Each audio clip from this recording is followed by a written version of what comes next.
পর্বে আলোচনা করব তোমাদের ইউনিট 3 বিএ যে উৎপাদনের বিভিন্ন ব্যয় তত্ত্ব আছে সে সম্পর্কে। আমরা এর মধ্যেই গত পর্বে আলোচনা করেছিলাম উৎপাদন তত্ত্ব সম্পর্কে। তখন তোমরা দেখেছিলে যে কোনো ফার্ম বা উৎপাদনকারী প্রতিষ্ঠান যখন বিভিন্ন দ্রব্য সামগ্রী উৎপাদন করে তখন তাকে বিভিন্ন ধরনের উপাদান বা উপকরণ অর্থাৎ ফ্যাক্টরস অফ প্রোডাকশন ক্রয় করতে হয় এবং এর জন্য তার অর্থাৎ ওই ফার্মের কিছু খরচ বা ব্যয় হয়। সেই খরচ বা ব্যয়কেই আমরা বলি উৎপাদন ব্যয়। আজকে আমরা মূলত আলোচনা করব উৎপাদন ব্যয় তত্ত্বের বেসিক কনসেপ্ট, স্বল্পকাল দীর্ঘকালে যে আমরা বিভিন্ন ধরনের ব্যয়গুলো দেখি সেই সমস্ত বিষয়গুলোই আমরা আজকে আলোচনা করব। তাহলে আমরা শুরু করি। প্রথমে হচ্ছে উৎপাদন ব্যয় কি? উৎপাদন ব্যয় বা যদি আমরা বলি যে কোনো ফার্ম যখন উৎপাদন করে তখন সেই ফার্মটা উৎপাদনের জন্য প্রয়োজনীয় কাঁচামাল, শ্রমিক, মূলধন ইত্যাদি বিভিন্ন ধরনের উৎপাদনের উপাদানগুলো যে ক্রয় করে তার জন্য ফার্মকে যে অর্থ বা মূল্য প্রদান করতে হয় সেটাই হলো কস্ট অফ প্রোডাকশন বা উৎপাদন ব্যয়। এই উৎপাদন ব্যয় যখন আমরা আলোচনা করব তখন আমরা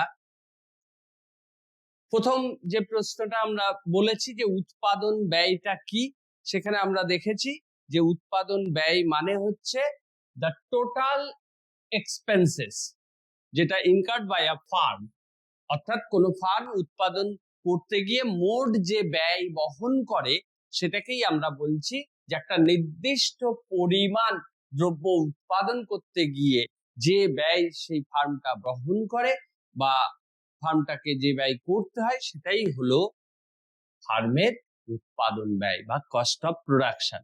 এখন প্রশ্ন হচ্ছে যে এই কস্ট অফ প্রোডাকশনটা কেন আমরা আলোচনা করি? তোমাদের মনে হতেই পারে যে এটা আলোচনার বিষয়বস্তু কেন। তার কারণ হচ্ছে determining the price of a product, অর্থাৎ আমি কোনো দ্রব্য তৈরি করছি, সেই দ্রব্যটা তো বাজারে বিক্রি করতে হবে, কারণ আমার অর্থাৎ উৎপাদক হিসাবে বা ফার্মের একটা মূল লক্ষ্য হচ্ছে মুনাফা বা প্রফিট ম্যাক্সিমাইজেশন। তা প্রফিট বা মুনাফা যদি সে সর্বোচ্চ করতে চায় তাহলে তার দ্রব্যটা তৈরি করতে কত খরচ হলো সেই খরচের উপর ভিত্তি করে বাজারে দ্রব্যের দাম নির্ধারিত হবে।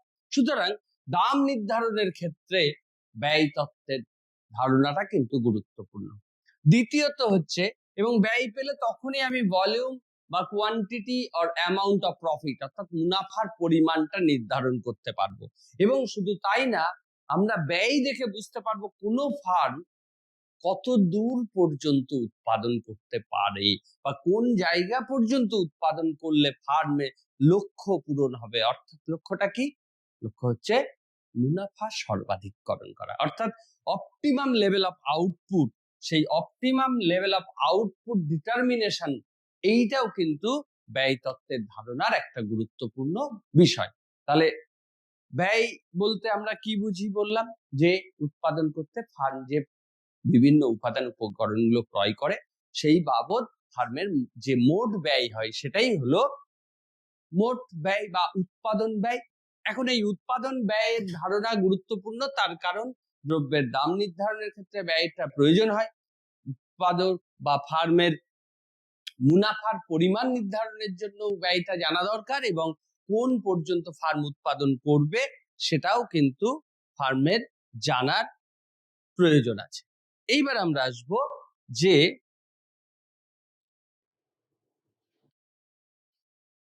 উৎপাদনে ক ধরনের ব্যয় আমরা দেখতে পাই, অর্থাৎ টাইপস অফ কস্ট।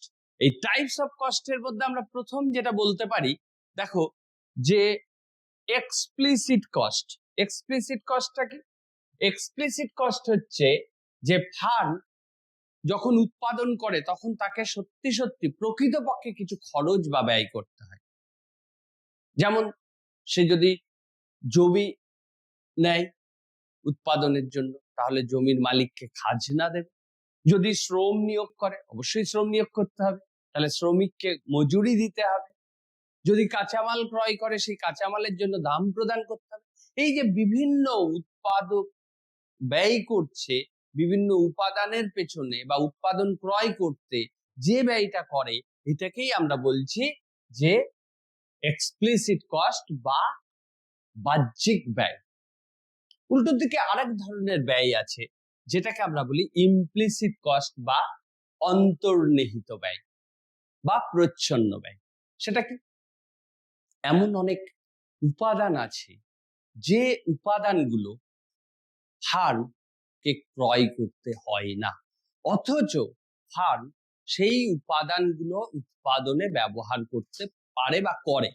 যেমন ধরো কোনো ফার্ম তার নিজস্ব জমি আছে, যে জমিটা সে উৎপাদনে ব্যবহার করছে বা ইউজ করছে, তাহলে ওই জমির যে খাজনা বা রেন্ট, সেই রেন্টটা তার তাকে দিতে হবে না। কিন্তু যখন আমরা উৎপাদকের খরচ, ফার্মের উৎপাদন ব্যয় হিসাব করব, তখন কিন্তু সেই রেন্টটাকে বা খাজনাটাকে ধরতে হবে। এই ধরনের ব্যয়কেই আমরা বলি ইমপ্লিসিট কস্ট বা অন্তর্নিহিত ব্যয়। এই প্রসঙ্গে একটা খুব গুরুত্বপূর্ণ কথা হচ্ছে অপরচুনিটি কস্ট বা সুযোগ ব্যয়। সুযোগ ব্যয়টা কি? সুযোগ ব্যয় হচ্ছে যে কোনো উপাদান উৎপাদনে তার অনেক অল্টারনেটিভ বা বিকল্প ব্যবহার আছে। এখন উৎপাদনে ওই উপাদানগুলোর, ওই যে উপাদানটার কথা বলছি, যে উপাদানটার অনেক অল্টারনেটিভ ইউজ আছে, সেই উপাদানটাকে যদি আমি কোনো একটা উৎপাদনে নিয়োজিত করে ফেলি, তাহলে ওই উপাদানটা কিন্তু আর অন্যান্য উৎপাদনে নিয়োগ থেকে যে আয় পেতে পারত, সেই আয় পাওয়ার সুযোগ থেকে বঞ্চিত হবে। তাহলে বিকল্প যে নিয়োগগুলো থেকে সে আয় পেতে পারত, তার মধ্যে সর্বোত্তম যেটা, সব থেকে বেশি আয় হতে পারতো যেটা, সেটাই হচ্ছে ওই উপাদানটার সুযোগ ব্যয়। আমি একটা ছোট্ট উদাহরণ দিয়ে বলি। ধরো কোনো একজন ব্যক্তি এক্স, যার 3টে কাজ সে নিয়োজিত হতে পারে। ধরো সেই ব্যক্তি যদি নাটক করে তাহলে সে 1000 টাকা দৈনিক পেতে পারে। সে যদি ছবি আঁকে সে হয়তো 800 টাকা পেতে পারে। আর সে যদি গান করে তাহলে ধরো 500 টাকা পেতে পারে। তাহলে স্বাভাবিকভাবে একসাথে 3টে কাজ সে করতে পারবে। তাহলে যে কোনো একটা কাজ করলে সে এইটা বেছে নেবে। তাহলে এই কাজটা করার ফলে সে এই বাকি দুটো কাজ থেকে যে আয় হতে পারতো, সেই আয়ের সুযোগ থেকে বঞ্চিত হচ্ছে। তা এই দুটোর মধ্যে বেস্ট কোনটা? বেস্ট হচ্ছে এই যে 800 টাকা। তাহলে এই কাজে নিয়োজিত হওয়ার সুযোগ ব্যয় হবে 800 টাকা। তাহলে খুব সহজ করে যদি আমরা বলি, নিকটতম সর্বোত্তম নিয়োগ থেকে প্রাপ্ত আয়টাই হলো উপাদানের সুযোগ ব্যয় বা নেক্সট বেস্ট অল্টারনেটিভ। এটাকেই আমরা অপরচুনিটি কস্ট বা সুযোগ ব্যয় বলি। এখন তাহলে আমরা মূলত দু ধরনের ব্যয়ের কথা বললাম। একটা হচ্ছে বাহ্যিক ব্যয় এক্সপ্লিসিট কস্ট, আর একটা পেলাম ইমপ্লিসিট কস্ট বা অন্তর্নিহিত ব্যয়।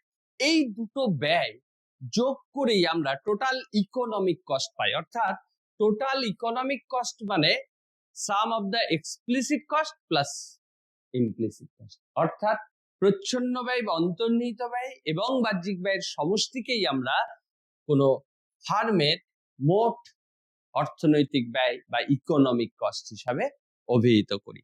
তাহলে উৎপাদন ব্যয়ের মধ্যে মূলত আমরা এই দুই ধরনের ব্যয় দেখতে পেলাম। এইবারে দেখো,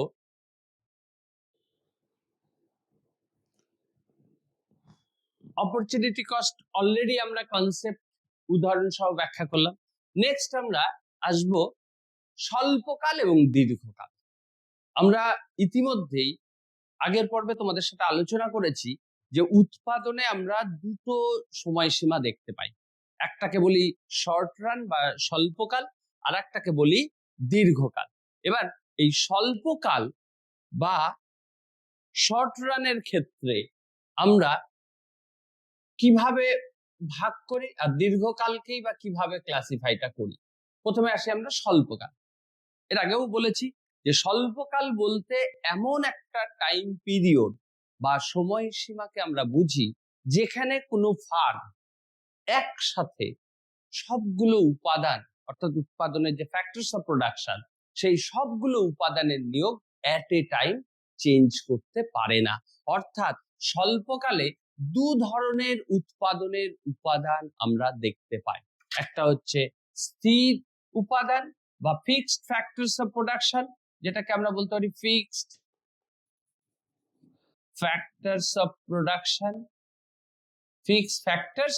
আর একটা দেখতে পাই ভেরিয়েবল ফ্যাক্টরস, অর্থাৎ উৎপাদনে স্বল্পকালে কিছু উপাদান স্থির থাকে এবং কিছু উপাদান পরিবর্তনশীল হয়। এখন এই স্থির উপাদানগুলো যখন ফার্ম ক্রয় করে, স্থির উপাদানগুলো উৎপাদনের পরিমাণের উপর নির্ভর করে না, অলওয়েজ স্থির উপাদান স্থির। ফলে এই স্থির উপাদানগুলো ক্রয় করতে ফার্মের যে ব্যয় হয় সেটাকে আমরা বলি স্থির ব্যয় বা টোটাল ফিক্সড কস্ট। উল্টো দিকে পরিবর্তনশীল উপাদান, সেটা এক বা একাধিক হতে পারে, সেই পরিবর্তনশীল উপাদানগুলো ক্রয় করতে ফার্মের যে ব্যয় হয় সেটাকে আমরা বলি টোটাল ভেরিয়েবল কস্ট বা মোট পরিবর্তনীয় ব্যয়। তাহলে স্বল্পকালে আমরা উৎপাদন করতে গেলে দু ধরনের উপাদান পাচ্ছি, স্থির উপাদান এবং পরিবর্তনশীল উপাদান। স্থির উপাদানগুলোর জন্য ফার্মের যে ব্যয় হয় তাকে আমরা বলি মোট স্থির ব্যয়, আর পরিবর্তনশীল উপাদানগুলোর জন্য ফার্মের যে ব্যয় হয় তাকে আমরা বলছি পরিবর্তনীয় ব্যয়। তাহলে ফার্মের স্বল্পকালে যে ব্যয় হচ্ছে সেই ব্যয়টা এই দুটো ব্যয়ের সমষ্টি। যদি আমরা স্বল্পকালে ফার্মের ব্যয়কে, মোট ব্যয়কে যদি টিসি বলি, তাহলে টিসির দুটো পার্ট, একটা হচ্ছে টিএফসি বা মোট স্থির ব্যয়, আর একটা মোট পরিবর্তনশীল ব্যয়। তাহলে আমরা এখান থেকে কি লিখতে পারি যে টিএফসি প্লাস টিভিসি এটাই হচ্ছে ফার্মের স্বল্পকালে মোট ব্যয়। তাহলে ফার্মের স্বল্পকালে আমরা দু ধরনের ব্যয় পেলাম, একটা হচ্ছে মোট স্থির ব্যয় আর একটা হচ্ছে মোট পরিবর্তনশীল ব্যয়।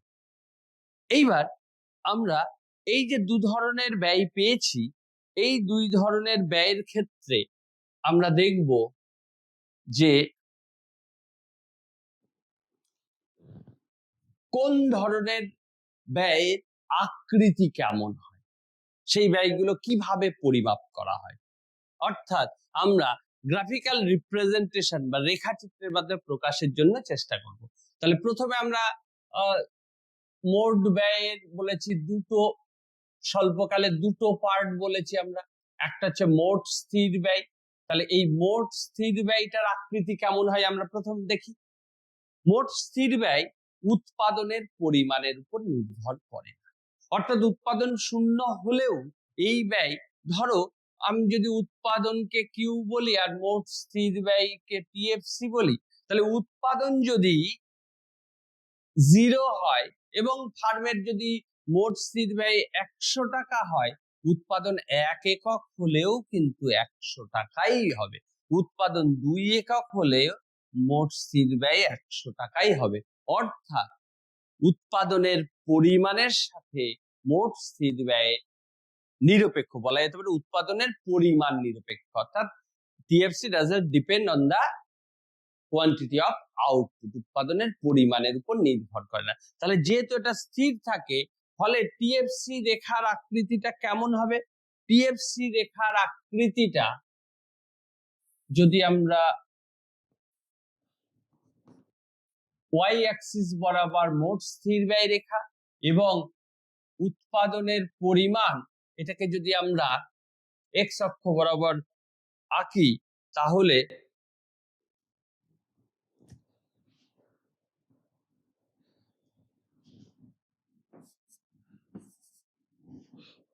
যদি এইটা 100 হয়, তাহলে দেখো 0তেও 100, 1এও 100, এটা যদি 1, এটা 2, এটা 3, এটা 4, এরকম সব ক্ষেত্রেই দেখো 100 100 100। অর্থাৎ মোট স্থির ব্যয় রেখাটা অনুভূমিক অক্ষের সমান্তরাল বা অর্থাৎ horizontal to the output axis. এই রেখাটাই হচ্ছে আমাদের মোট স্থির ব্যয় রেখা বা টিএফসি। এবারে আমি যদি আসি যে স্বল্পকালে যে দ্বিতীয় ব্যয়টার কথা আমরা পেয়েছি সেটা কি, সেটা হচ্ছে টিভিসি, অর্থাৎ পরিবর্তনশীল ব্যয়। পরিবর্তনশীল ব্যয়টা কিরকম? উৎপাদনের পরিমাণের সাথে সাথে পরিবর্তন হয়। উৎপাদন যত বেশি হবে পরিবর্তনশীল ব্যয়ও তত বাড়বে। উৎপাদন যদি শূন্য হয় পরিবর্তনশীল ব্যয়ও শূন্য হবে। অর্থাৎ আমি যদি এইখানে টিভিসিটা দিই জিরোতে, টিভিসি জিরো। কিন্তু এক একক তৈরি করতে গেলে পরিবর্তনশীল উপাদান, ধরো পরিবর্তনশীল উপাদান হিসেবে আমি উদাহরণ হিসেবে বলছি, স্থির ব্যয় এর উদাহরণ হিসেবে আমরা বলতে পারি বাড়ি, ধরো কারখানার জন্য প্রয়োজনীয় জমি, কারখানাতে যে সিকিউরিটি গার্ডকে রাখা হচ্ছে তাদের বেতন, এগুলোকে আমরা স্থির ব্যয় বলতে পারি। এগুলো উৎপাদনের পরিমাণের সাথে কোনো রিলেশন নেই। উল্টো দিকে মোট পরিবর্তনশীল ব্যয়ের উদাহরণ হিসেবে কি বলতে পারি? কাঁচামাল উৎপাদনে যত বেশি উৎপাদন হবে তত বেশি কাঁচামাল লাগবে। শ্রমিকের পরিমাণ যত বেশি উৎপাদন হবে তত উৎপাদনে শ্রমিক বেশি নিয়োগ করতে হবে। অর্থাৎ একে যদি আমার মোট পরিবর্তনশীল ব্যয় 50 হয়, 2 এর ক্ষেত্রে দেখা যাবে যে হয়তো 2 এককের জন্য 70 হলো, 3 এককের জন্য। অ্যাকচুয়ালি মোট পরিবর্তনশীল ব্যয় বাড়ে, কিন্তু এই বৃদ্ধিটা সরল হারে হয় না। তোমরা যখন উৎপাদন তত্ত্ব পড়েছিলে তখন দেখেছো উৎপাদন তত্ত্বে পরিবর্তনীয় অনুপাতের নিয়ম কার্যকরী হয়। ফলে প্রথম দিকে ব্যয়টা সেই হারে বাড়ে না, পরের দিকে আমরা যদি টিভিসি রেখাটা দেখি জিরো থেকে স্টার্ট করবে ঊর্ধ্বমুখী, কিন্তু রেখাটা হবে এইরকম, একটা দিক অবতল আর একটা দিক উত্তল। অর্থাৎ এই কার্ভের একটা পয়েন্ট অফ ইনফ্লেকশন বা বক্রতার বিন্দু থাকবে। অর্থাৎ প্রথম দিকে কম হারে বাড়বে, পরে বেশি হারে বাড়বে। পরিবর্তন অনুপাতের নিয়ম কার্যকরী হওয়ার জন্যই এরকম। যদি পরিবর্তনীয় অনুপাতের নিয়ম না কার্যকরী হতো তাহলে এই রেখাটা কিন্তু ঊর্ধ্বমুখী আমরা আঁকতাম। তাহলে আমরা কি পেলাম? আমরা দেখলাম মোট স্থির ব্যয় রেখা অনুভূমিক অক্ষের সাথে সমান্তরাল হয়, মোট পরিবর্তনশীল ব্যয় রেখা মূল বিন্দু থেকে ঊর্ধ্বগামী হয়, এবং শুধু তাই নয়, এটা ঊর্ধ্বগামী হলেও দীর্ঘায়িত উল্টানো এস আকৃতির মতো, প্রলংড এস ওয়ার্ড। এইবার এই দুটোকে যোগ করেই আমরা কি পাবো? মোট ব্যয় টিসি। তাহলে যখন জিরো উৎপাদন তখনও টিসি দেখো 100 প্লাস জিরো কত হয়? 100। যখন 1 একক তৈরি হচ্ছে 100 প্লাস 50 150, 2 একক তৈরি হচ্ছে তখন কত হবে? 170। অর্থাৎ এইভাবে আমরা টিএফসি এবং টিভিসি যোগ করে ফার্মের মোট ব্যয় বা মোট উৎপাদন ব্যয় পাবো।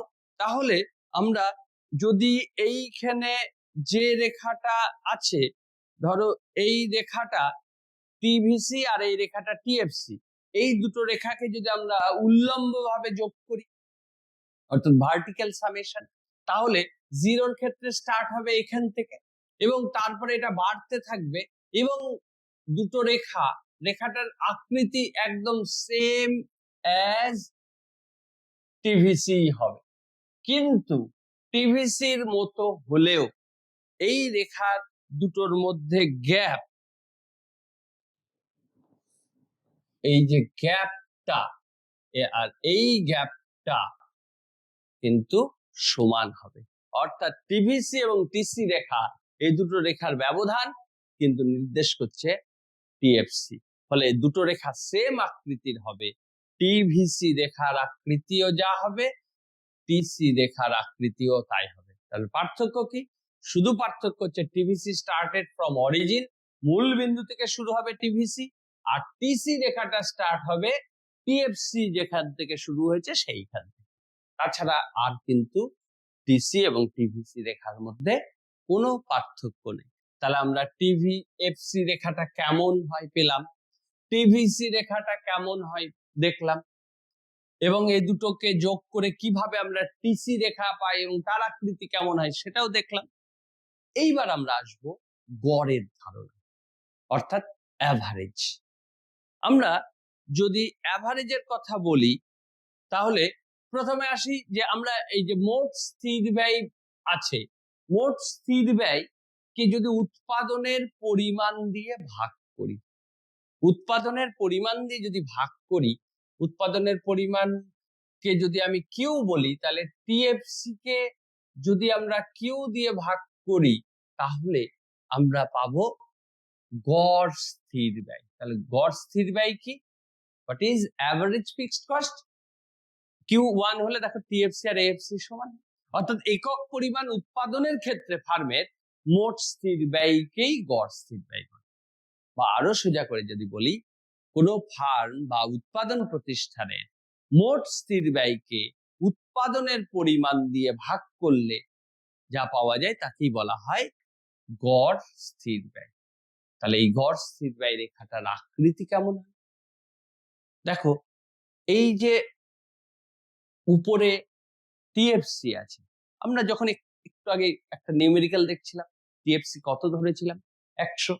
তাহলে আমি টিএফসি যদি 100 হয়, দেখো সেক্ষেত্রে এক এককের ক্ষেত্রে কিউ যখন 1, তখন এএফসি তাহলে কত? কিউ যখন 1 তখন এএফসি হচ্ছে 100 কে 1 দিয়ে ভাগ করো, অর্থাৎ 100। কিউ যখন 2 তখন এএফসি কত?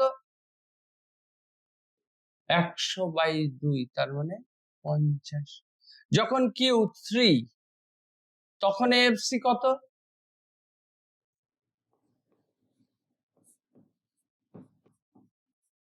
33.333। বা যখন Q4 এফসি তখন কত? 100/4, তার মানে 25। তাহলে দেখো, উৎপাদন যত বাড়ছে, 1 থেকে 2, 2 থেকে 3, 3 থেকে 4, যত উৎপাদন বাড়ছে তত গড় স্থির ব্যয় এএফসি কি হচ্ছে? 100 থেকে 50 হলো, 50 থেকে আরো উৎপাদন বাড়লো 33 বা আরো বাড়লো 25, ক্রমশ কি হচ্ছে? কমছে। অর্থাৎ উৎপাদন যত বাড়ে এএফসি তত হ্রাস পায়।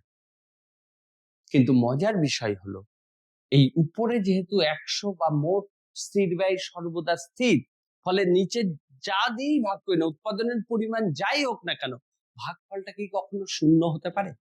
হবে না। ফলে এএফসি যখন আমি আঁকবো তখন এএফসি রেখাটা নিম্নমুখী হবে। এটা এখান থেকে তোমরা বুঝতে পারছো যে যত আমি ডান দিকে যাব উৎপাদন বাড়বে, তত গড় স্থির ব্যয় রেখাটা ক্রমশ নিম্নমুখী হবে। এটা নিয়ে কোনো সমস্যা নেই। সমস্যাটা হচ্ছে যে এটা কখনো নিম্নমুখী হলেও ওই উৎপাদন অক্ষকে গিয়ে ছেদ করবে না, অর্থাৎ জিরো হবে না। কিরকম? আমি যদি এবার এটাকে গ্রাফিক্যালি দেখি তাহলে ব্যাপারটা আরো ক্লিয়ার বুঝতে পারবে।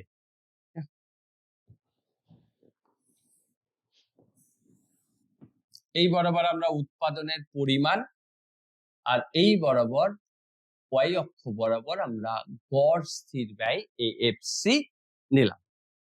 তাহলে এএফসি ক্রমশ কমবে।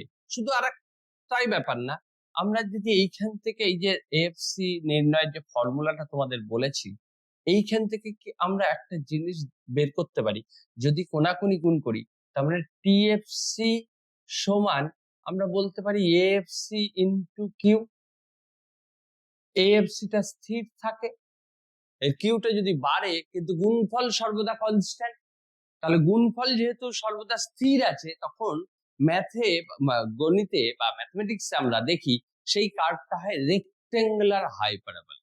তাহলে শুধু এএফসি কার্ভটা যে নিম্নমুখী হবে তাই না, এটা রেক্টেঙ্গুলার হাইপারবোলা বা আয়তক্ষেত্রিক পরাবৃত্তের মতো হবে। অর্থাৎ কার্ভটা কেমন হবে? আমি যদি কার্ভটাকে ড্র করি তাহলে কার্ভটা এরকম না নিম্নমুখী হবে, কিন্তু এই রেখাটা কিন্তু কখনোই এই উৎপাদন অক্ষকে ছেদ করবে না। Never it Katz output Axis, because এটা যদি কাট করে তাহলে কিন্তু আমরা এএফসি জিরো, যেটা কখনোই অঙ্কে আমরা দেখছি সম্ভব নয়, বাস্তবসম্মত নয়। সেই জন্য তোমরা যখন ড্র করবে এএফসি রেখাটা, তখন কিন্তু অবশ্যই এই রেখাটার ক্ষেত্রে একটা মাথায় রাখবে, দেখাচ্ছি তোমাদের, দেখো এই রেখাটার ক্ষেত্রে এই কার্ভটাকে এইরকম এইরকম, মানে অর্থাৎ অ্যাসিমটোটস এর মতো হবে, এটাকে অঙ্কের ভাষায় বলে, এবং এটা একটা রেক্টেঙ্গুলার হাই প্যারাবোলা।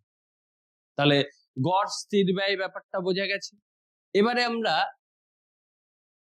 আসবো গড় পরিবর্তনশীল ব্যয়। গড় পরিবর্তনশীল ব্যয় অর্থাৎ এভিসি।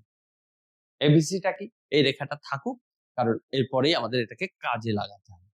আমরা এভিসি বা গড় পরিবর্তনশীল ব্যয় কাকে বলে? মোট পরিবর্তনশীল ব্যয়কে যখন উৎপাদনের পরিমাণ দিয়ে ভাগ করছি। এখন মোট পরিবর্তনশীল ব্যয় যদি টিভিসি হয় আর উৎপাদনের পরিমাণ যদি কিউ হয়, তাহলে আমরা এভিসি লিখতে পারি টিভিসি বাই কিউ। অর্থাৎ এক একক উৎপাদনের ক্ষেত্রে মোট পরিবর্তনশীল ব্যয় যা, সেটাই হলো গড় পরিবর্তনশীল ব্যয়। সেই জন্য গড় পরিবর্তনশীল ব্যয় বা এভিসি দেখো টিভিসি বাই কিউ লেখা হয়েছে। এখন এই টিভিসি বাই কিউ অর্থাৎ এভিসি, এই রেখার আকৃতি কেমন হবে? আমাদের এই রেখার আকৃতি আমরা যদি এবার ড্র করি, তাহলে দেখো যে এই রেখাটা পরিবর্তনীয় অনুপাতের জন্য টিভিসি রেখাটা মনে করে দেখো। আমি যদি এখানে টিভিসি রেখাটা দেখাই, টিভিসি রেখাটা কিরকম ছিল? এইরকম, অর্থাৎ প্রথমে কম হারে বেড়েছে, পরে বেশি হারে। ফলে এভিসি প্রথমে কমতে থাকবে, প্রথমে এভিসি কমবে এবং একটা স্তরের সর্বনিম্ন হওয়ার পরে এটা বাড়তে থাকবে। অর্থাৎ ABC will B U shape, অর্থাৎ গড় পরিবর্তনশীল ব্যয় রেখাটা ইউ আকৃতির হবে। কেন ইউ আকৃতির হবে? তার কারণ হচ্ছে উৎপাদনে স্বল্পকালে পরিবর্তনীয় অনুপাতের নিয়ম কার্যকরী হয়। যেহেতু পরিবর্তনীয় অনুপাতের নিয়ম কার্যকরী হয়, তাহলে উৎপাদন বৃদ্ধির সাথে সাথে প্রথম দিকে এভিসি কমতে থাকবে এবং একটা নির্দিষ্ট উৎপাদন স্তরের পরে, যেমন আমরা যদি এখানে দেখি, তাহলে দেখো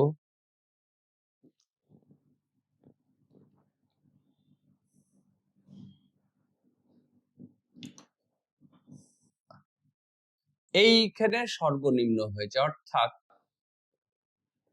কিউ ওয়ান, ও থেকে কিউ ওয়ান উৎপাদন স্তর পর্যন্ত এভিসি কমতে বা হ্রাস পেতে থাকে এবং এই উৎপাদন স্তরের পরে কিউ এভিসি বৃদ্ধি পেতে শুরু করেছে। এখন তাহলে আমরা টিএফসি থেকে এএফসি পেলাম, টিভিসি থেকে এভিসি অর্থাৎ গড় পরিবর্তনীয় ব্যয় পেলাম। ঠিক একই রকম এই টিসি বা মোট ব্যয় থেকেও আমরা গড় ব্যয় পেতে পারি। সেটা কিভাবে পাবো? গড় ব্যয়, আমরা যদি গড় ব্যয়কে এসি বলি, অ্যাভারেজ কস্ট, অবশ্যই আমাদের এই যে এখনো পর্যন্ত যে আলোচনাটা আমরা করছি, তোমরা দেখছো এটা কিন্তু স্বল্পকালে। তাহলে স্বল্পকালে গড় ব্যয়, এটা অনেক বইয়ে তোমরা এরকম এসএসসিও দেখতে পারো। এসএসসি মানে শর্ট রান অ্যাভারেজ কস্ট, বা শুধু যদি কখনো তোমাদের শুধু এসি থাকে তাহলেও কোনো অসুবিধা নেই। তাহলে আমরা সেক্ষেত্রে দেখো এসি বা এসএসসি এটা সমান কি বলতে পারি? টোটাল কস্ট বাই আউটপুট, অর্থাৎ মোট উৎপাদন ব্যয়কে উৎপাদনের পরিমাণ দিয়ে ভাগ করলে যা পাই, এটাকে আমরা বলি গড় ব্যয়। তাহলে অনেকে এই গড় ব্যয়টা এসএসসিও যেমন লেখা, আবার এটিসিও লেখা হয়। এটাও যদি বইয়ে লেখা থাকে তাহলেও ঘাবড়াবে না, বিষয়টা অ্যাভারেজ টোটাল কস্ট, অর্থাৎ টোটাল কস্টের অ্যাভারেজ বা গড় করা হচ্ছে এই জন্য। তাহলে এটিসি বলে থাকতে পারে, এসএসসি বলেও থাকতে পারে, বা শুধু এসি বলেও থাকতে পারে। তাহলে সেই এসি বা এই দেখো এটিসি যে কারণে এখানে লেখা আছে, এটিসি মানেই হচ্ছে মোট ব্যয়কে আমরা পরিমাণ দিয়ে ভাগ করছি। তাহলে এখন এই রেখাটা কেমন হবে? এই রেখাটা কেমন হবে এইটা বোঝানোর আগে আমরা এই এএফসি আর এভিসির সাথে এসির একটা রিলেশন আগে দেখে নিই। তাহলে তোমাদের বুঝতে সুবিধা হবে।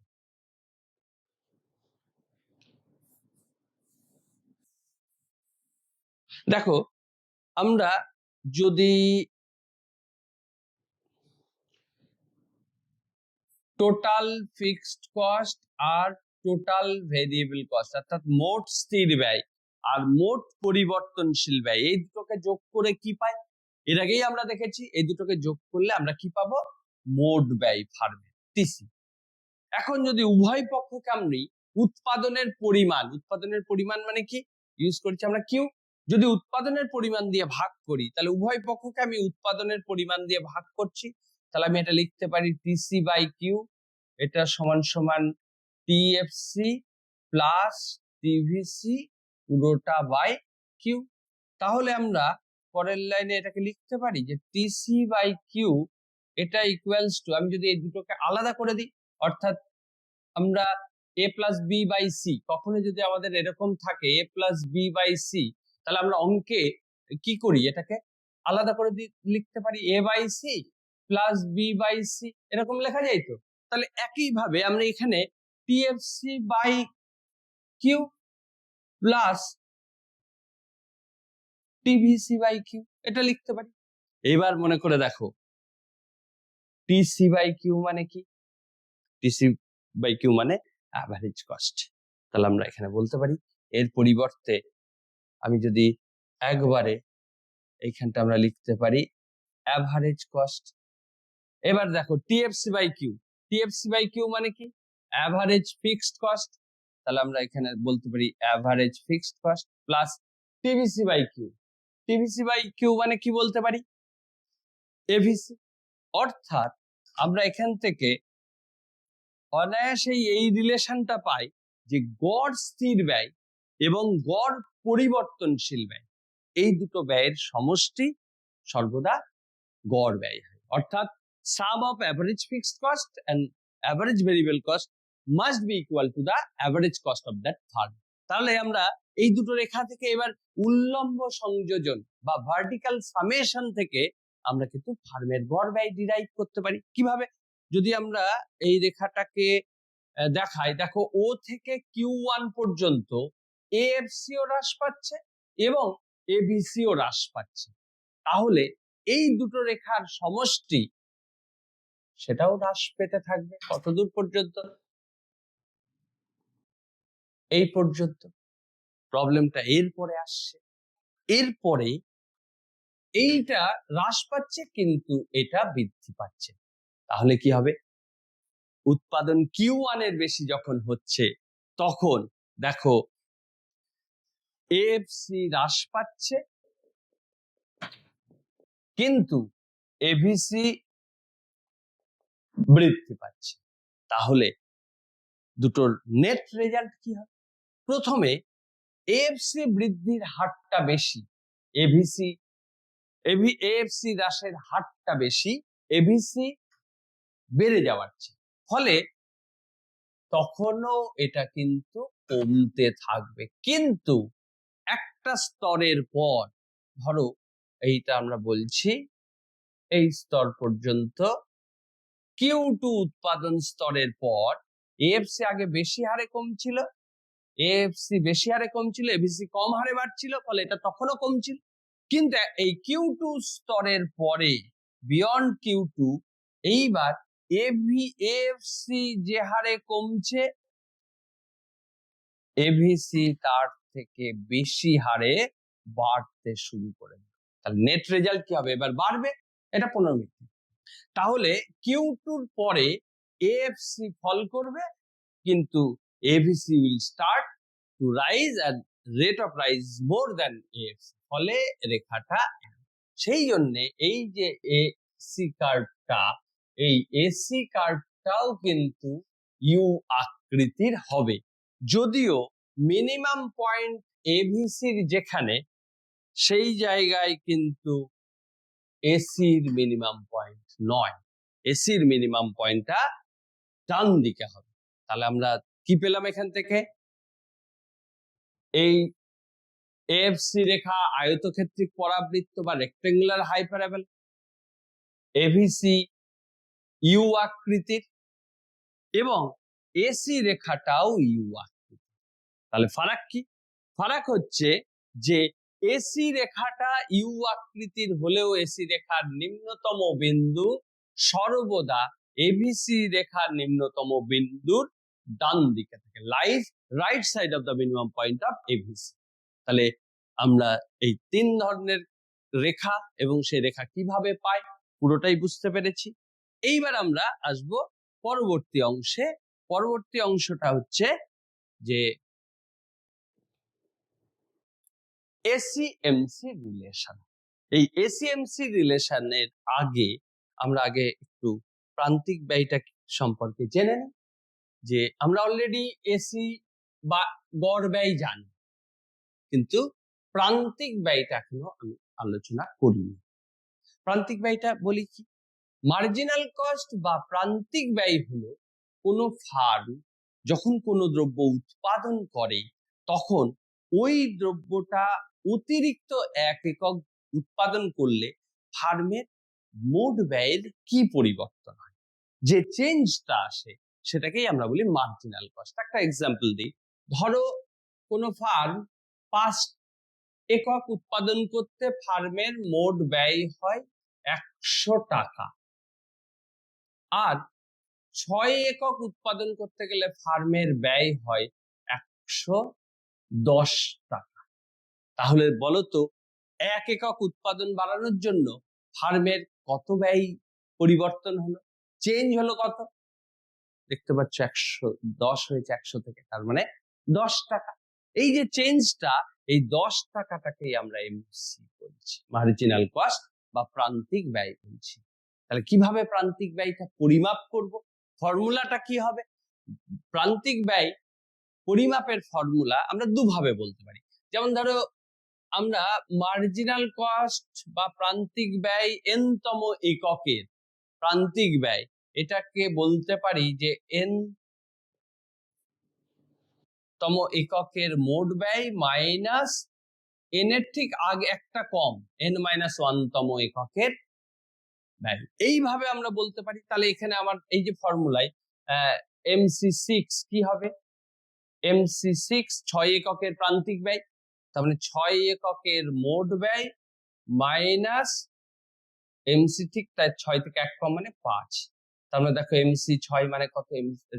MC সরি এখানে হবে অ্যাকচুয়ালি টিসি। এখানে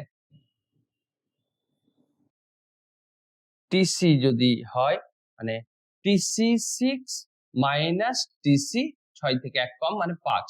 তাহলে TC6 কত? TC6 হচ্ছে 110 মাইনাস TC5 কত? 110 টাকা। দেখো এসছে। তাহলে এইভাবে আমরা মার্জিনাল কস্টটাকে ক্যালকুলেট করতে পারি। আরো একটা পদ্ধতি আছে যে পদ্ধতিতেও আমরা মার্জিনাল কস্টকে ক্যালকুলেট করতে পারি, সেটা হলো মার্জিনাল কস্ট মানে change in total cost by change in output. সোজা হিসাবে আমরা যদি চেঞ্জ ইন আউটপুট কিউ আর চেঞ্জটাকে আমরা অঙ্কে কি ডেল্টা দিয়ে প্রকাশ করি। তোমরা এর আগে প্রোডাকশন বা নিরপেক্ষ তত্ত্বের ক্ষেত্রে আমরা দেখেছি। তাহলে যখন উৎপাদনের পরিবর্তন ডেল্টা কিউ আর টিসির পরিবর্তন মোট ব্যয়ের পরিবর্তন ডেল্টা টিসি, তখন এই অনুপাতটাই হচ্ছে মার্জিনাল কস্ট। তাহলে এখানেও আমরা কিভাবে পেতে পারি? দেখো এই ফর্মুলাটা যদি আপনি, তাহলে টিসির চেঞ্জ কত? 110 বিয়োগ 100 বাই কিউ এর চেঞ্জ কত? 6 মাইনাস 5। তাহলে এখানে উপরে হলো 10, নিচে হচ্ছে 1, তাহলে আসছে 10। তাহলে এইভাবে আমরা মার্জিনাল কস্টটা ক্যালকুলেট করতে পারি। এবং এই মার্জিনাল কস্ট কার্ভটা কেমন হয়? মার্জিনাল কস্ট কার্ভটা যদি আমরা ড্র করি তাহলে কনসেপ্ট ক্লিয়ার। এবার আমরা গ্রাফিক্যাল ফর্মুলা অলরেডি বলেছি। গ্রাফে যদি আসি তাহলে গ্রাফে দেখা যায় যে মার্জিনাল কস্টটা কমতে থাকে প্রথমে এবং তারপরে বাড়তে থাকে। অর্থাৎ মার্জিনাল কস্ট কার্ভ প্রান্তিক ব্যয় রেখা কোনো ফার্মে উৎপাদন বৃদ্ধির সাথে সাথে হ্রাস পেতে থাকে, হ্রাস পেতে পেতে সর্বনিম্ন হয়, তারপরে আবার বৃদ্ধি পেতে থাকে। অর্থাৎ এমসি রেখাটাও এসি রেখার মতো এভিসি রেখার মতো ইউ আকৃতির হয়। তাহলে মজার বিষয় হলো তিনটে কার্ভ আমরা পেলাম যারা ইউ আকৃতির হয়। কি কি? একটা পেয়েছি আমরা তিনটে কার্ভ এভিসি কার্ভকে পেয়েছি আমরা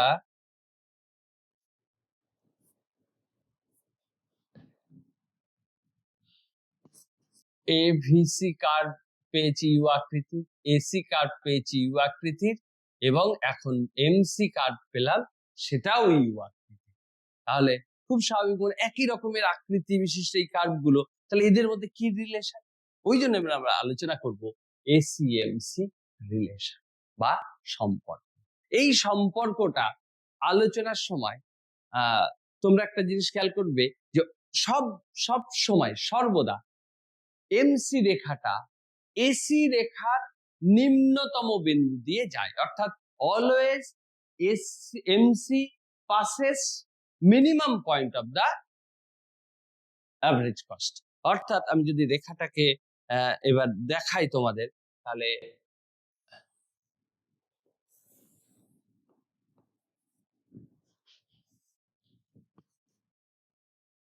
ওয়াই অ্যাক্সিস বরাবর আমরা দুটো এসিএমসি নিচ্ছি, এক্স অক্ষ বরাবর আমরা পরিমাণ নিচ্ছি।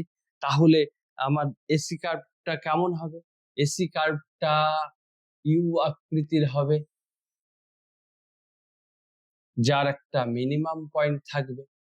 এবার এমসি কার্ভটা কেমন হবে? এমসি কার্ভটাও ইউ আকৃতির হবে এবং এই মিনিমাম পয়েন্ট দিয়েই যাবে। তাহলে এসি আর এমসি রেখা একই রকম। যদি আমরা এভিসিও এই ছবিতে যদি আঁকি, কারণ তিনটে এসি কার্ভ, তাহলে আমরা একই সাথে তোমাদেরকে আর একটা মজার বিষয় দেখাই যে এভিসিও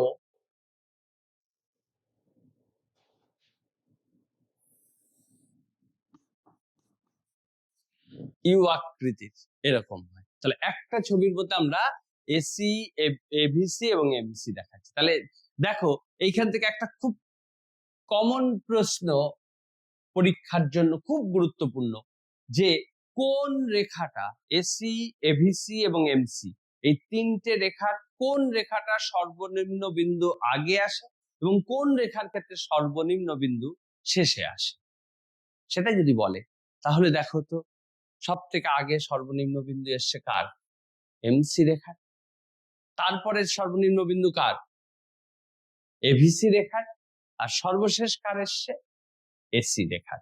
তাহলে তিনটেই ইউ আকৃতির হলেও এসি রেখার সর্বনিম্ন বিন্দু শেষে আসে আর এমসি রেখার সর্বনিম্ন বিন্দু সবার প্রথমে আসে, আর এভিসি রেখার সর্বনিম্ন বিন্দুটা মিনিমাম পয়েন্টটা মাঝখানে। এবার আমরা এসিএমসি সম্পর্কটা দেখব। তাহলে এসিএমসি সম্পর্ক যখন আলোচনা করব, এবিসির দিকে না তাকালেও চলবে। দেখো যতক্ষণ পর্যন্ত এসি হ্রাস পাচ্ছে, দেখো এইখান থেকে আপ টু এসি হ্রাস পেয়েছে কত দূর? কিউ1। এই ও কিউ1 পর্যন্ত যতক্ষণ এসি হ্রাস পেয়েছে ততক্ষণ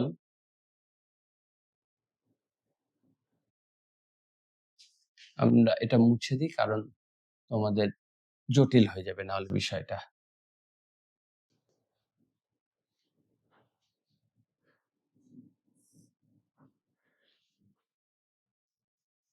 দেখো যতক্ষণ এটা হ্রাস পেয়েছে, এই যে রেখাটা হ্রাস পেয়েছে যতক্ষণ, এই যে একটু মোটা করে দিলাম রেখাটা, এই যে হ্রাস যতক্ষণ পেয়েছে এই এসি রেখা, দেখো অনেকটা মোটা করে দিয়েছি, ততক্ষণ কেউ কোন রেখাটা উপরে আছে? এসি। এমসি নিচে আছে।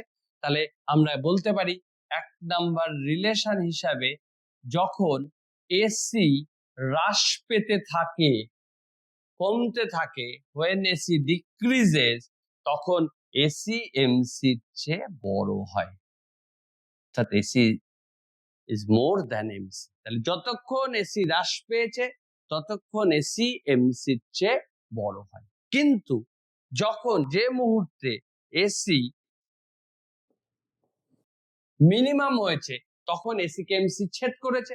অর্থাৎ আমরা দ্বিতীয় বলতে পারি যে যখন এসি সর্বনিম্ন বা মিনিমাম হচ্ছে তখন এসি এমসি কে ছেদ করে, দুটো রেখা ছেদ করার অর্থ তারা পরস্পর সমান।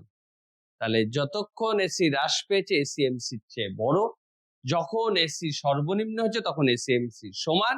আর তৃতীয়ত এইবার দেখো যখন এবার বেড়ে গেছে, আমি বেড়ে যাওয়াটাকে যদি অন্য একটা, এই যে দেখো যখন এসি বাড়ছে, আমি জাস্ট এটা ইয়েলো কালার দিয়ে তোমাদের বোঝার জন্য, দেখো এই অংশটুকু বাড়ছে, এই যখন বেড়েছে তখন এবার কোন রেখাটা উপরে চলে গেছে? এসি নিচে, এমসি উপরে চলে গেছে, অর্থাৎ এসি ছোট এমসি বড়। তাহলে তৃতীয় রিলেশন আমরা কি বলতে পারি? তৃতীয় রিলেশন হচ্ছে যখন এসি যখন এসি বাড়তে থাকে তখন এসি যখন বাড়ছে তখন এসি এমসির চেয়ে ছোট, এমসি তখন বড় হয়ে যাচ্ছে। তাহলে আমরা এখান থেকে এসি এমসি তিনটে রিলেশন পাচ্ছি।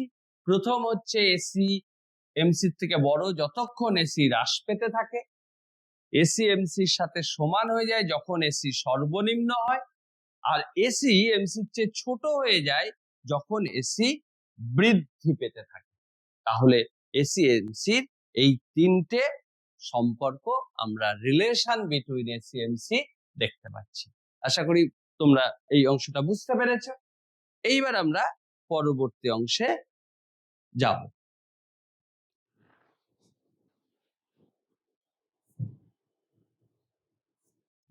এটা আমাদের আলোচনা হয়ে গেল।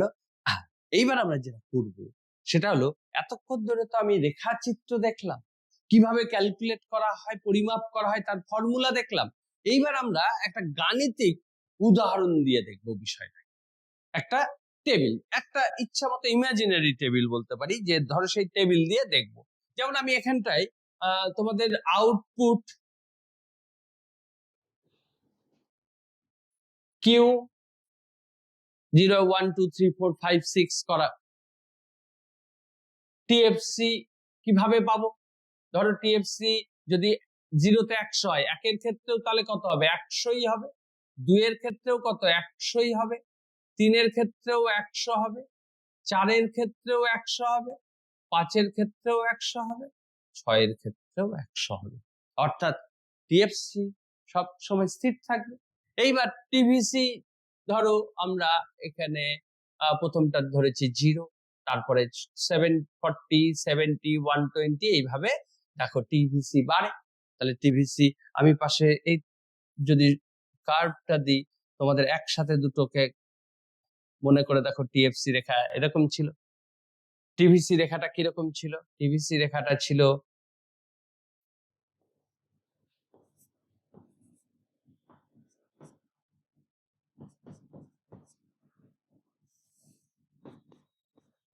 ক্রমশ বাড়ছে, প্রথমে কম হারে বেড়েছে, তারপর বেশি হারে বাড়বে। আর তারপরে আমরা এই দুটোকে যোগ করে টিসি পেয়েছি। তাহলে যোগ করি 100 প্লাস 0, দেখো যোগ করলে 100, 100 প্লাস 40, 100 আর 70 যোগ করছি, 100 আর 120, তার মানে 220, তারপর 160 আর 100 মানে 260, তারপর 180 আর 100 280। ধরো আমি এই 5 এককই। তাহলে কিভাবে টিসি পাওয়া গেল? ক্লিয়ার? এইবার এরকম একটা নিউমেরিক্যাল টেবিল দিতেই পারে যেখানে কোনো জায়গা ফাঁকা দিল, তাহলে কিভাবে সেই টেবিলটা পূরণ করতে হবে বুঝতে পেরেছো? পরীক্ষায় এই ধরনের কিন্তু টেবিল দিতেই পারে। এইবার তাহলে টিসি রেখাটাও আমি এখানে দেখিয়ে দিই। টিসি রেখাটা কিরকম ছিল? একদম টিভিসির মতো, শুধু স্টার্টিং পয়েন্টটা আলাদা। নেক্সট আসছি এভিসি। এভিসি কিভাবে? এএফসি, এএফসিটা কি করে বের করব? এএফসি হচ্ছে টিএফসি কে পরিমাণ দিয়ে ভাগ করব, টিএফসি বাই কিউ। তাহলে প্রথমে তো 0 দিয়ে ভাগ করা যাবে না, তাহলে প্রথমটাই পাওয়া যাবে না।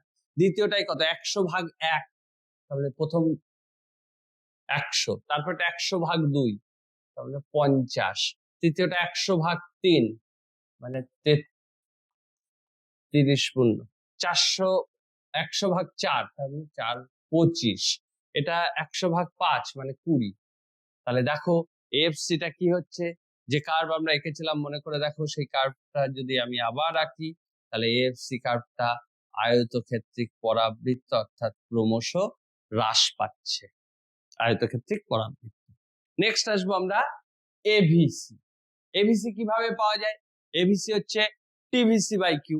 তাহলে প্রথমটা 0/0 করা যাবে না, তারপরে 40 কে 1 দিয়ে ভাগ করছো, তারপরটা 70 কে 2 দিয়ে ভাগ করছো, দেখো কমে গেল। তারপরেরটা 120 কে 3 দিয়ে ভাগ করছো, তার মানে আবার বেড়ে গেল 40। তারপরে 4 দিয়ে আবার 40 স্থির হয়ে গেল। তারপরে 180 কে 5 দিয়ে 36, 3 5 15 5 6 36। তার মানে দেখো 40 থেকে 35 কমে আবার স্থির হয়ে আবার কমতে শুরু করলো। 6 3 5 15 3, হ্যাঁ 36।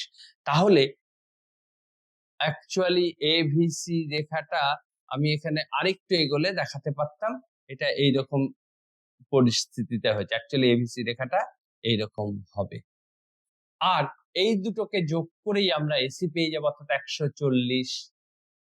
তারপরেরটা 85, তারপরেরটা যদি 33.3 ধরি তাহলে 40 73 73 1 3 এর আমি রাখি 40 50 60 65, এটা হচ্ছে 30 20 50 56। তাহলে এসি রেখাটাও দেখো ইউ আকৃতির মতোই হয়, কমে যাচ্ছে যদিও এখানে, যেহেতু এইটা এভিসিটা দেখিয়েছে ওই জন্য এখানে এসি রেখা এরকম ইউ আকৃতি। তাহলে প্রতিটা আমরা একটা নিউমেরিক্যাল টেবিল দিয়ে দেখলাম যে গড়ের সমস্ত ধরনের ব্যয়গুলো, অর্থাৎ গড় স্থির ব্যয়, গড় পরিবর্তনশীল ব্যয়, গড় ব্যয়, প্রান্তিক ব্যয়। এখানে আরেকটা জিনিস আমরা দেখাতে পারি, প্রান্তিক ব্যয়।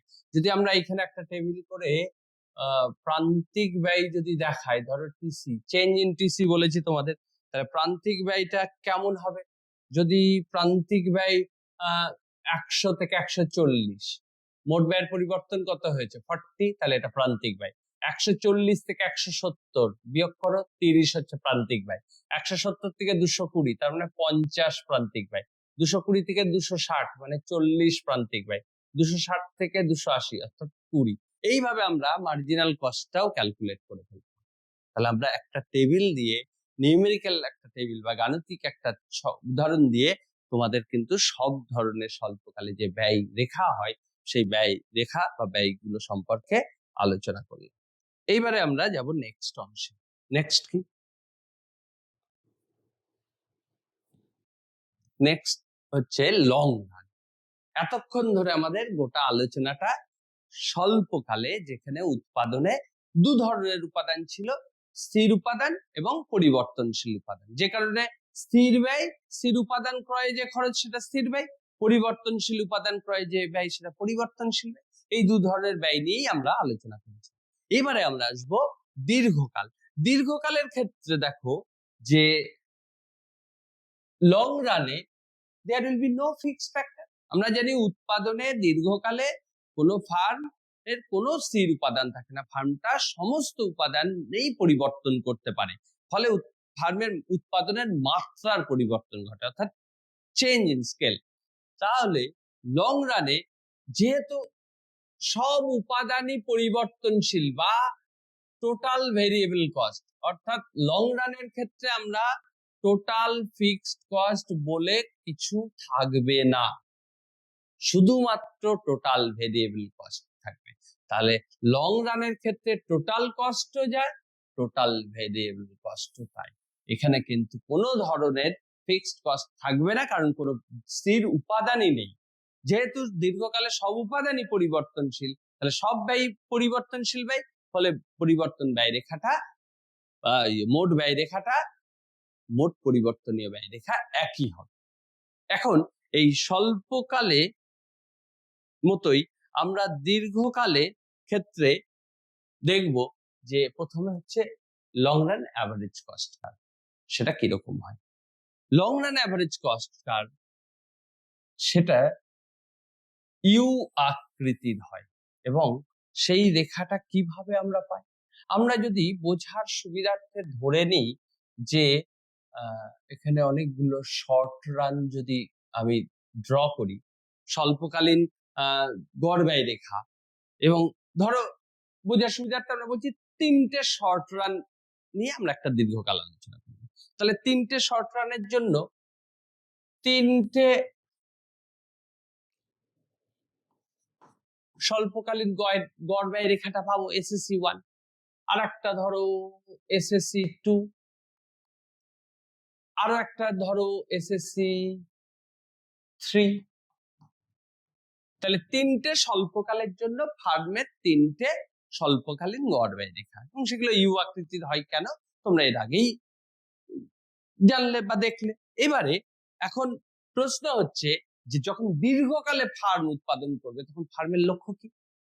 লক্ষ্য হচ্ছে কস্ট বা ব্যয়কে সর্বনিম্ন রাখা, কস্ট মিনিমাইজেশন। তাহলে ব্যয়টাকে সর্বনিম্ন রাখতে গেলে ফার্মটা যত উৎপাদন করছে এই এসএসসি 1 বরাবরই যাবে। এই কিন্তু দেখো এই যে Q1 উৎপাদন পর্যন্ত তার কাছে এসএসসি 1ই সর্বনিম্ন, কিন্তু Q1 এর পরে এসএসসি 1টা কিন্তু উপরে চলে গেছে, তখন তার কাছে সর্বনিম্ন কোন অংশটা? এসএসসি 2। এসএসসি 2 এই যে অংশটুকু তার কাছে এখন মিনিমাম। দেখো তারপরে কিন্তু এই পয়েন্টের পরে অর্থাৎ Q2 আউটপুট পর্যন্ত তার কাছেই এসএসসি 2টা কম, কিন্তু তারপরে আবার এসএসসি 2 উপরে চলে গেছে, তখন তার কাছে সর্বনিম্ন কোনটা?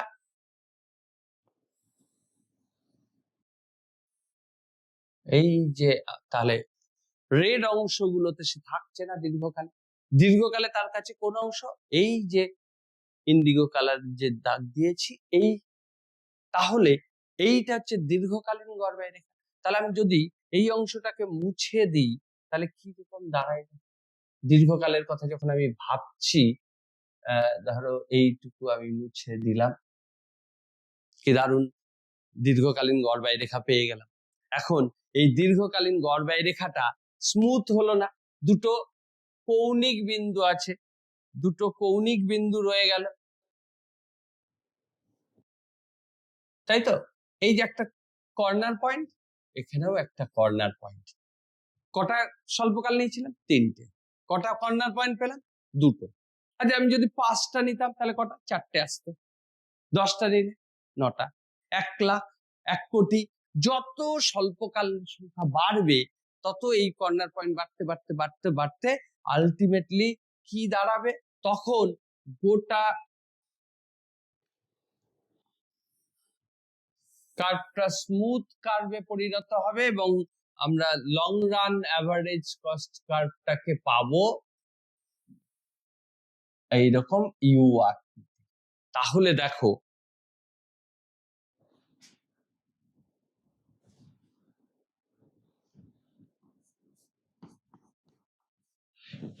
দীর্ঘকালীন গড় ব্যয় রেখাও ইউ আকৃতি স্বল্পকালীনের মতো।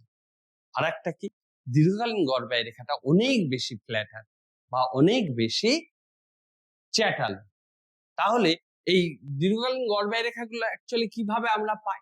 অনেকগুলো এরকম স্বল্পকালীন গড় ব্যয় রেখা আছে যাদেরকে টাচ করে স্পর্শক আছে, যে স্পর্শক গুলো থেকে আমরা দীর্ঘকালীন গড় ব্যয় রেখা পেয়েছি। তাহলে এই যেগুলো আঁকছি এগুলো এক একটা গড় ব্যয়। ধরো এটা হচ্ছে স্বল্পকালীন গড় ব্যয় এসএসসি 1, এটা এসএসসি 2, এসএসসি 3, এইভাবে অসংখ্য স্বল্পকালীন গড় ব্যয় রেখা, এসএসসি 4, এসএসসি 5, এইভাবে অসংখ্য স্বল্পকালীন গড় ব্যয় রেখাগুলোর আমরা এই যে স্পর্শ বিন্দুগুলোকে যোগ করেই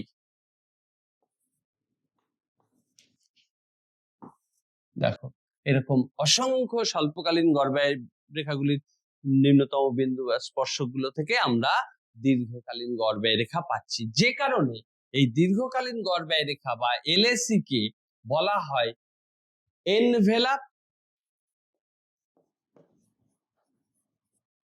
বা প্ল্যান্ড কার্ভ বা লেফাফা বা খাম, অনেকটা ফ্ল্যাটার তো দেখো, খামের মধ্যে যেমন চিঠি থাকলে বাইরে থেকে দেখা যায় না, তেমনি এই দীর্ঘকালীন গড় ব্যয় রেখার মধ্যে দেখো স্বল্পকালীন গড় ব্যয় রেখাগুলো এমন ভাবে আছে যেন it looks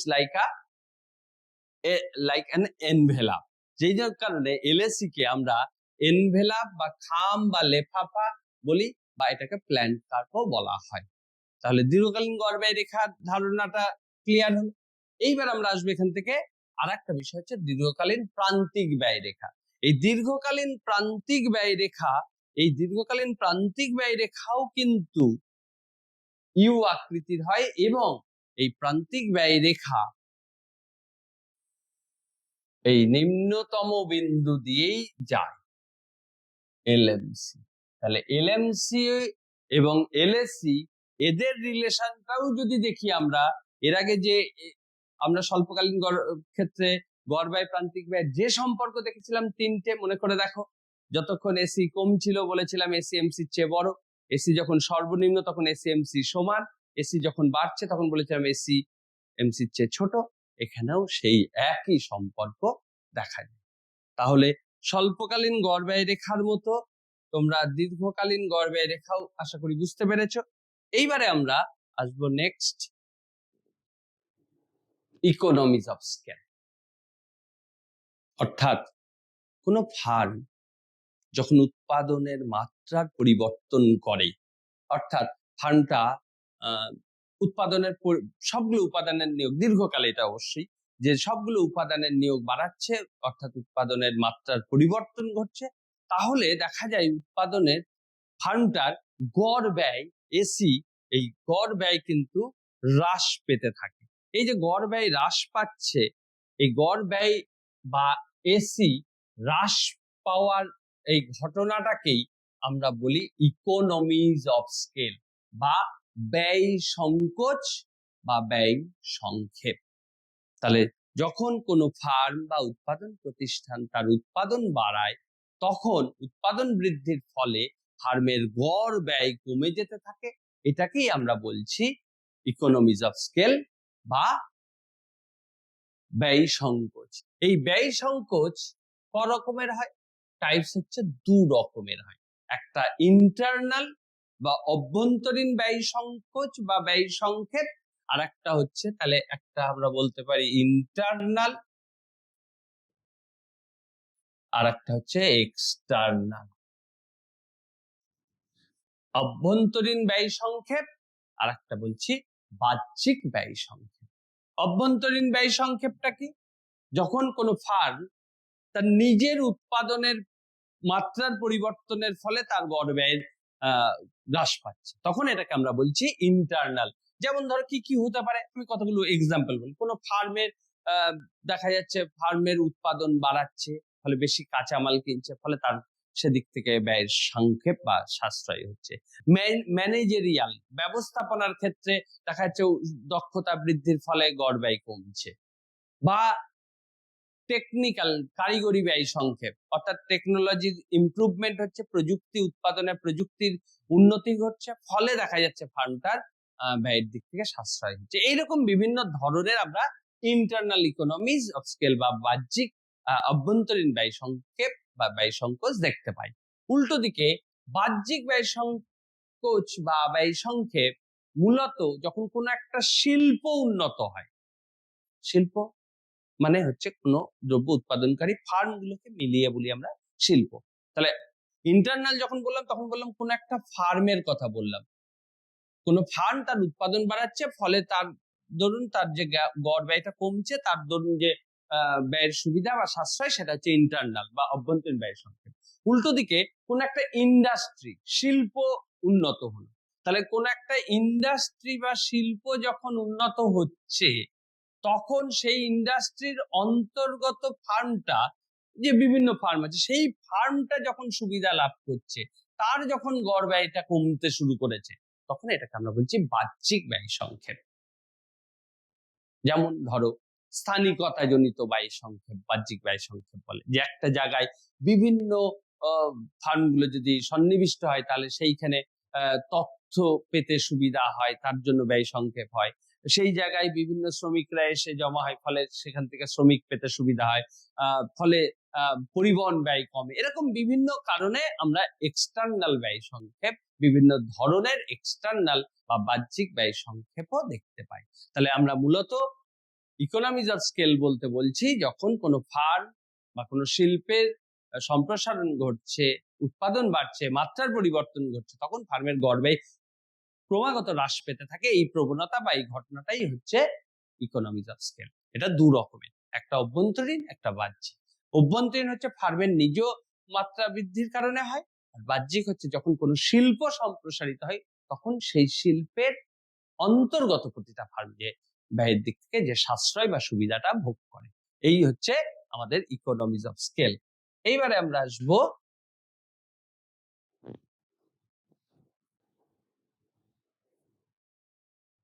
ডিসইকোনমিজ of scale. ডিসইকোনমিজ of scale কি? ঠিক জাস্ট অপোজিট। ডিসইকোনমিজ অফ স্কেল যেমন ধরো কনসেপ্ট, প্রথমে বলি যে কোনো ফার্মের ইকোনমিজ অফ স্কেল পাওয়ার একটা লিমিট বা একটা সীমা থাকে। কোনো ফার্ম উৎপাদন বাড়াচ্ছে, তার গড় ব্যয় কমছে, কমতে কমতে কমতে আমরা তো দেখলাম গড় ব্যয় কমতে কমতে সর্বনিম্ন হওয়ার পর বাড়ছে। ওই যে বাড়ছে যে অংশটা, এটাকে বলে ডিসইকোনমিজ অফ স্কেল। কোনো ফার্ম তাহলে সর্বদা কি করে? তার লক্ষ্য মুনাফা সর্বাধিক করা, সেই জন্য সে চেষ্টা করে কস্ট মিনিমাইজ করা, অর্থাৎ সে ইকোনমিজ অফ স্কেল এই রিজনের মধ্যে সে কিন্তু উৎপাদন করার চেষ্টা করে। তাহলে এখানে কনসেপ্ট হচ্ছে ডিসইকোনমিজ অফ স্কেল, মানে যখন কোনো ফার্মের উৎপাদন বৃদ্ধির ফলে গড় ব্যয় বেড়ে যাওয়ার প্রবণতা দেখা দেয়। এই ডিসইকোনমিজ অফ স্কেলও কিন্তু ফার্মের নিজের কারণে হতে পারে, ইন্ডাস্ট্রিয়াল কারণে, অর্থাৎ ইন্টারনাল অভ্যন্তরীণ দু রকমেরই আমরা এটা হতে পারে। তাহলে আমরা মোটামুটি উৎপাদন তত্ত্ব পরে উৎপাদনের জন্য প্রয়োজনীয় যে ব্যয় করতে হয় ফার্মকে, সেই ব্যয় সংক্রান্ত আলোচনা আমরা আজকে করলাম, যেখান থেকে মূলত আমরা পুরো আলোচনাটা যদি আমরা একটা সিনপসিস করি তাহলে কি পাবো? সিনপসিসটা এরকম দাঁড়াবে যে ফার্মের উৎপাদন ব্যয় দু রকম, এক্সপ্লিসিট কস্ট, ইমপ্লিসিট কস্ট। এবং ফার্মের যখন আমরা স্বল্পকাল দীর্ঘকাল ধরে আলোচনা করব, তখন স্বল্পকালে মোট স্থির ব্যয়, মোট পরিবর্তনশীল মোট ব্যয়, এবং তার থেকে গড়ের ধারণা পাবো, গড় স্থির ব্যয়, গড় পরিবর্তনশীল ব্যয় এবং গড় ব্যয়, এবং এর সাথে আমরা প্রান্তিক ব্যয়ের ধারণাটাও আলোচনা করেছি। তারপর আমরা প্রতিটা ব্যয়ের সম্পর্কে সংজ্ঞা, কিভাবে সেটা নির্ধারণ করা হয়, সেই রেখাগুলো কিরকম হয় এবং তাদের মধ্যে সম্পর্ক আলোচনা করেছি। তারপর আমরা এসেছি দীর্ঘকাল। দীর্ঘকালে আমরা দেখেছি কোনো স্থির ব্যয় নেই, সব ব্যয় পরিবর্তনশীল ব্যয়, এবং দীর্ঘকালে এলএসি বা দীর্ঘকালীন গড় ব্যয় রেখা সেটা অনেকটা ফ্ল্যাটার হয় স্বল্পকালীন গড় ব্যয় রেখাগুলোর চেয়ে, এবং এমসি রেখাটাও এসসি রেখাকে দীর্ঘকালে নিম্নতম বিন্দু দিয়ে যায়। তারপর আমরা এসেছি ইকোনমিজ অফ স্কেল এবং ইকোনমিজ অফ স্কেলের প্রকারভেদ, ডিসইকোনমিজ অফ স্কেল এবং তার প্রকারভেদ, এবং আমরা পুরো এই ব্যয় তত্ত্বটা থেকে একটা বিষয় পরিষ্কার বুঝতে পারলাম যে কোনো ফার্ম যখন উৎপাদন করে, তাহলে উৎপাদন করার সময় সে কোন দ্রব্য কতটা উৎপাদন করবে এটা যেমন গুরুত্বপূর্ণ, তেমনি সেই ফার্মটা তার ব্যয়টাকে সর্বনিম্ন করা এটাও কিন্তু তার টার্গেটে থাকে। ফলে একদিকে উৎপাদনকে সর্বোচ্চ করবে, ব্যয়কে সর্বনিম্ন করবে, বা একই সাথে মুনাফার বিষয়টাও থাকে। আমরা পরবর্তী পর্বে ফার্মের এই মুনাফা বা ফার্মের আয় এই বিষয়টা আলোচনা